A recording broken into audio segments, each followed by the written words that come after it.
जय हिंद मित्रों, वर्तमान समय में कल की अवतार या महामानव के प्रति आकर्षण आध्यात्मिक मनुष्यों से लेकर साधारण जनमानस के लिए बेहद उत्सुकता का विषय है, क्योंकि जिस भविष्य में होने वाली घटना का प्रकटीकरण पहले ही कर दिया गया हो तो लाजमी है कि यह घटना आकर्षण का केंद्र बन ही जाएगी। बहुतों के लिए यह घटना घटेगी या नहीं, इसके लिए रिसर्च पर लगे हुए हैं। बहुत से लोग इस पर पूर्ण विश्वास करते हैं, इसलिए इस विषय पर रिसर्च कर रहे हैं। यह हमेशा से रहा है कि किसी भी घटना को लिखित रूप में लिखते समय अपने विचारों का ही समावेश हो ही जाता है। इस वजह से यथार्थ घटना की जानकारी पूर्ण सत्य रूप में नहीं हो पाती है। हम सभी को अपने आप को जागरूक रखते हुए सही घटनाक्रम के लिए स्वयं अपने मस्तिष्क की क्षमता के द्वारा जानने की कोशिश करनी चाहिए। यह एक ऐसी घटना है जिससे पूर्व में निर्धारित किए गए कार्यक्रम, जिसे हम लोग नियति कहते हैं, को प्रमाणित होने पर मोहर लगा दी जाएगी। भविष्य दर्शन को अनिवार्य विषय के रूप में मान्यता मिल सकेगी और विज्ञान इसे स्वीकार कर और अधिक उन्नतशील खोजों की ओर अग्रसर होगा। क्योंकि कल के अवतार एक अदृश्य और अनंत महाविज्ञान का एक हिस्सा मात्र है और ब्रह्मांड को सभी डायमेंशन,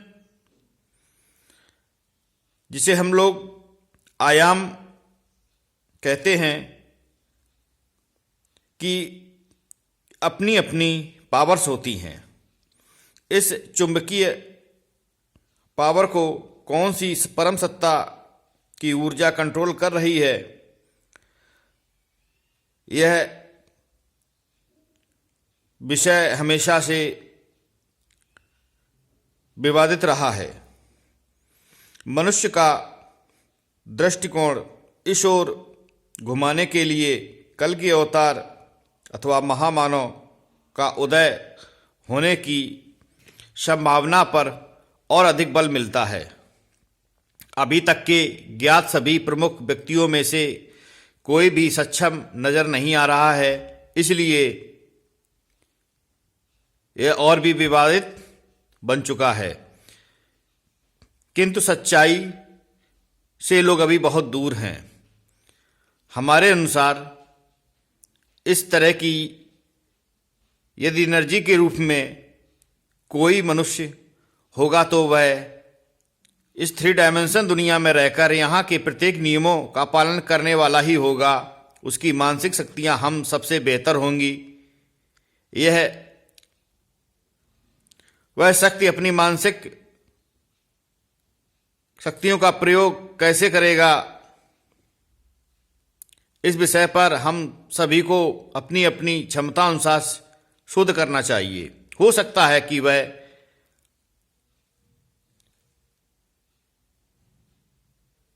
मनुष्यों का परिवर्तन, सकारात्मक परिवर्तन हेतु अपनी एनर्जी का ट्रांसफॉर्मेशन कर दूसरों को प्रभावित करने जैसा हो।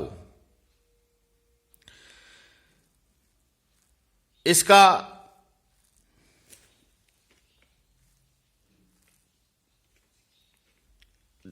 निर्णय करने जैसे कार्य करने वाले मनुष्यों पर विशेष रूप से ध्यान देना चाहिए। यदि ऐसा है तो हो सकता है कि कुछ विशेष लोगों को ही यह एनर्जी प्राप्त हो सके।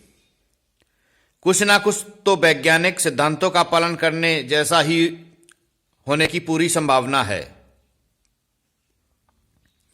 कुल मिलाके हमारी सुरक्षा सिर्फ और सिर्फ स्वयं की द्वारा ही संभव है। कल के अवतार से विकसित होने वाली एनर्जी बहुत से विशेष लोगों को प्राप्त हो सकती है।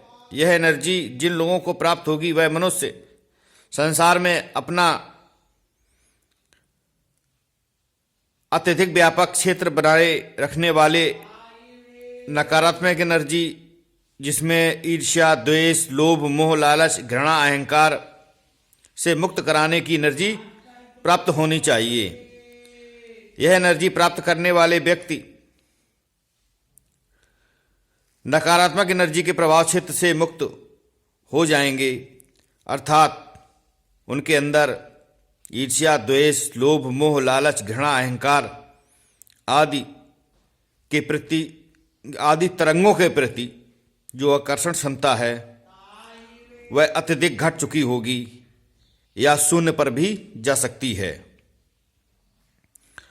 हमारा शोध एवं चिंतन के आधार पर कही गई विचारधाराएं भी हमें यूनिवर्स से ही प्राप्त होती हैं।